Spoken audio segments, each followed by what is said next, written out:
ल hello guys म चाहिँ जसले भ्लग गर्छु त्यो मान्छे होइन अर्कै मान्छे हो। ल दाइ यहाँ आएर खाजा खानु होला है सबैले, एकदम मिठो खानासाना खाइयो। अब चाहिँ हामी जान लाग्यो। मैले यो बाइक फर्स्ट टाइमै होला, सेकेन्ड टाइम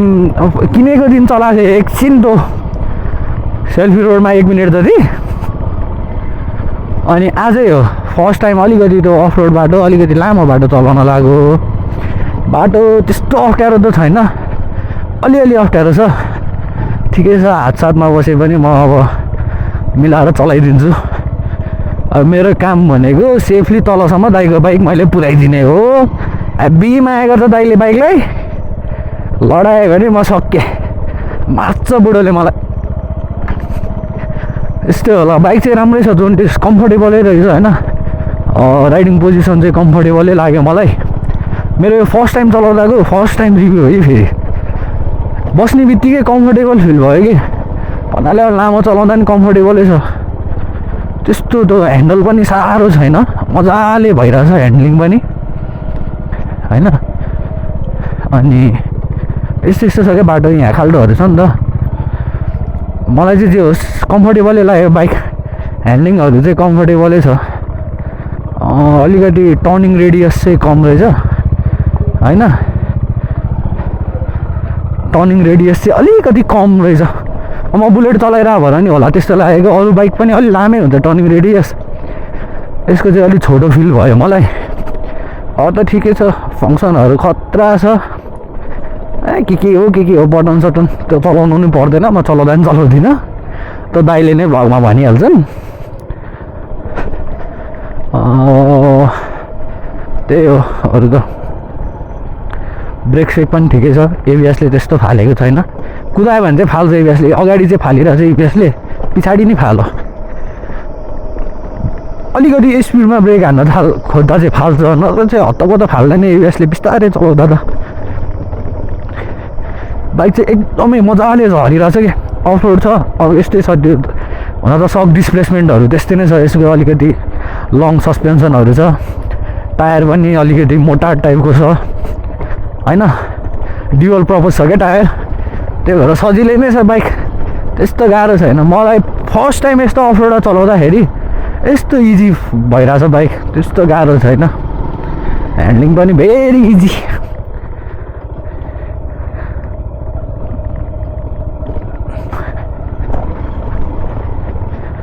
त्यस्तो भाइब्रेसन पनि रहेनछ,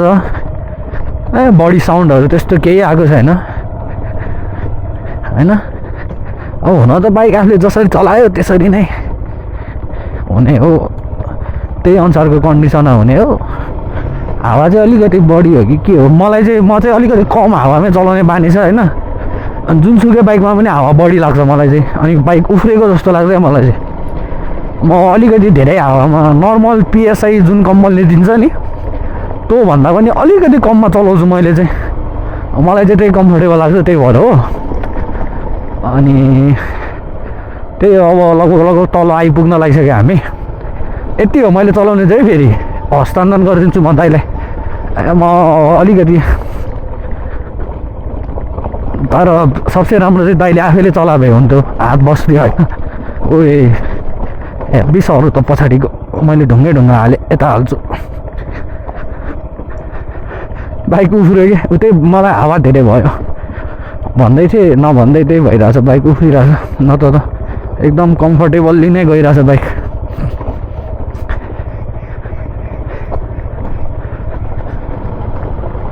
सबैजना आउनु होला लतरम्बेश्वर घुम्नलाई,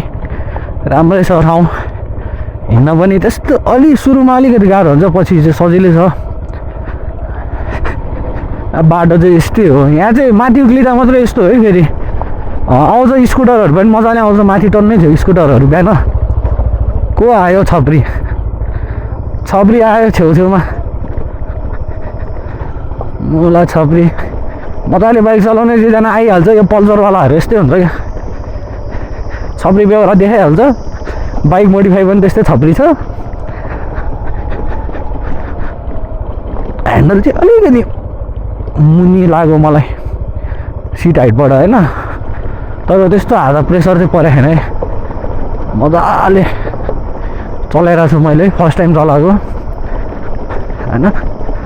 त्यही हो पिचमा त अब जसले पनि चलाउँछ सजिलै अब त्यही हो अब बानी भएपछि जुनसुकै हात यहाँ भात बसिहाल्छ होइन तर आफ्नो बाइक जसरी कम्फर्टेबली चाहिँ झार्न सकिँदैन क्या सुरुमा चलाउँदा है अब मैले यो बाइक 5 मिनट चलायो भने फेरि जस्तो सुकै स्टाइलमा पनि चलाइदिन्छु त्यही हो अब म चाहिँ हस्तान्तरण गरिदिन्छु दादालाई बाइक दादाले आफै चलाउनुहुन्छ अब होइन अलिक तल गरेर दिन्छु तै मै चलाउँछु मलाई मजा आयो बाइक चलाउन होइन म दिन्न म बोलाए पनि सुन्दिनँ म जान्छु तलसम्मै आज चाहिँ मैले मेरो बाइक नलिएर आएको अलिक चलाउन अल्छी लागिरहेको छ त्यही भएर ठिकै छ हामी जोन्टेसकै कुरा गरौँ एकदमै ठिक लाग्यो मलाई चाहिँ बाइक होइन अफरोड पिच सबैमा राम्रो पर्फर्म गर्यो अहिले ढलानको प्याच आयो ढलानमा पनि मजाले स्मुथ गयो यो अफरोडमा चाहिँ मलाई अलिकति हावा धेरै भयो त्यही भएर बाइक अलिक उफ्रिया जस्तो फिल भइरहेछ ठिक छ दाइलाई अब ठिकै होला यो हावा दाइलाई त्यही भएर दाइले यही हाल्यो चलाउनु भएको छु हेर्नु स्कुटरहरू पनि आइरहेछ मजाले नै होइन ठिकै बाटो चाहिँ यति मात्र नराम्रो हो खासमा त यता यहाँबाट मेन रोड निस्केपछि पहिला राम्रो थियो बाटो पिच थियो अलिअलि मात्र अफरोड थियो अनि रिसेन्टलीको त्यो पहिरोले गर्दाखेरि चाहिँ एकदमै बिग्रेछ बाटो ठाउँमा पहिरो गएको छ त्यही भएर ह्यान्डलिङ ठिक थियो टर्निङ रेडियस चाहिँ अलिकति सर्ट फिल भयो मलाई ठिकै हो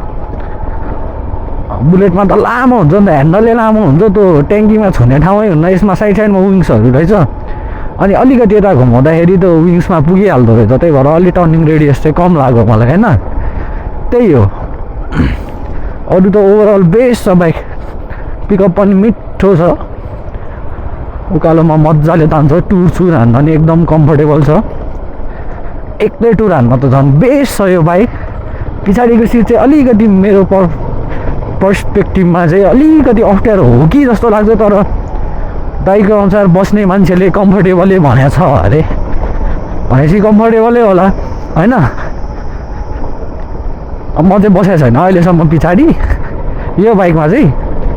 त्यही भएर मलाई नो एक्सपिरियन्स मैले त दाइको भ्लगै टुकोभर हान्थेँ क्या हो हेभी बोले त म के बोलेँ मलाई नै थाहा छैन तर बाइक चाहिँ राम्रो लाग्यो अब चाहिँ म दाइलाई दिन्छु यहाँबाट चाहिँ होइन यताबाट यता माथि गयो भने हेटौँडा हो लेफ्ट गयो भने चाहिँ खै के भन्छ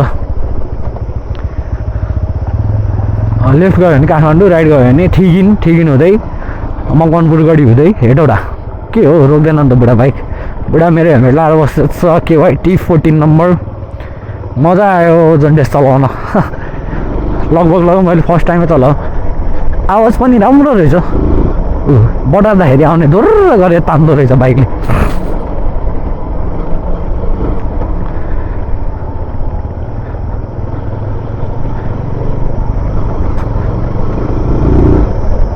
धुर्र त्यो हामीले पहिला त्यो एयर फिल्टर निकाल्दाखेरि यस्तै आवाज आउँथ्यो जुनसुकै बाइकमा पनि मैले पहिला XR चलाउँदाखेरि एयर फिल्टर निकाल्थेँ कहिलेकाहीँ सर्भिसिङ गर्दाखेरि त्यो एयर फिल्टर किन्न जाँदा यस्तै आवाज आउँथ्यो यहाँ ल झर्ना छ अब वाटर क्रसिङ पनि गरौँ वाटर क्रसिङ विथ जोन्टेस मेरो चाहिँ फर्स्ट टाइम एक्सपिरियन्स इजी यो बाइकको लागि त इजी हो कि यत्रो सक लामो छ सक डिस्प्लेसमेन्ट नै लामो छ टायर साइज त्यस्तै ठुलो छ रिम साइज काहीँ केही हुन्न यो बाइक त मजा आउँछ स्मुथ रनिङ बेस्ट बुलेट बेचेर यही किनौँ कि के हो सानो छ तर बाइक चाहिँ ट्याङ्की नै सानो लाग्ने अब यत्रो लाग्ने अर्को चलाइरहने बानी भयो होला ए मलाई त भ्लग गर्नै गाह्रो हो नि त अब के बोल्ने सबको बोल्ने अब म धेरै बोल्दिनँ सर त काट्दिनँ है यो पछि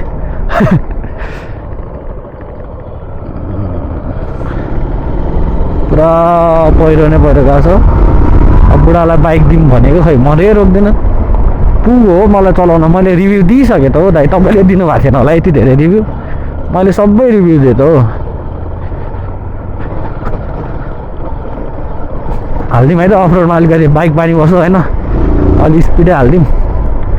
तर म एबिएस भएको बाइक हतपत चलाउन सक्दिनँ कि सिङ्गल च्यानल चाहिँ मैले पहिला चलाउँथेँ एमडी अनि एबिएस चाहिँ मन पर्दैन मलाई खास चाहिँ मेरो पर्सपेक्टिभमा चाहिँ मलाई चाहिँ एबिएस चाहिँदैन सिङ्गल च्यानल भयो भने बेस्ट हो नत्र चाहिँ एबिएस नभए पनि हुन्छ मलाई चाहिँ इन्जिन ब्रेकिङ अरू ब्रेकिङ मिलाएर हान्ने बानी परिसक्यो होइन ए अफरोडमा त यो बाइक त अनि कहाँ त अनि यस्तो कुद्छ अनि अरू बाइक त कहाँ चलाउन मन लाग्छ त अफरोडमा त डट क्रुजर सबैको फिल दिन्छ कि यो बाइकले चाहिँ यता यता भन्दैछ यता रोक्ने अरे म रोकिदिन्छु त्यहाँनिर दाइले जा भन्नुहुन्छ त्यही अनि म आनन्दले पछाडि बस्छु मलाई हिँड्ने रेसी बाइक चलाउन अल्छी लाग्छ भने र पिकअप हेर्नु न मैले हल्का स्लो गरेर 2 मा हालेँ त्यही पनि बाइकले मजाले तान्छ यस्तो तान्छ अनि अस्ति स्मुथ छ बाइक मलाई चाहिँ मन पर्यो है बवाल ल अब चाहिँ म शरद दाइलाई हस्तान्तरण गरिदिन्छु शरद दाइको बाइक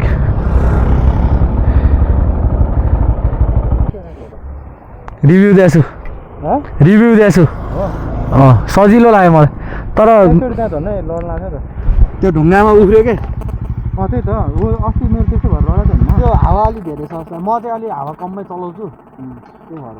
आजकै उफ्रिया फिल भयो कि अफरोडमा चाहिँ ढुङ्गा हुँदा चाहिँ नत्र त मजाले चलिरहेको हावा बढी भयो के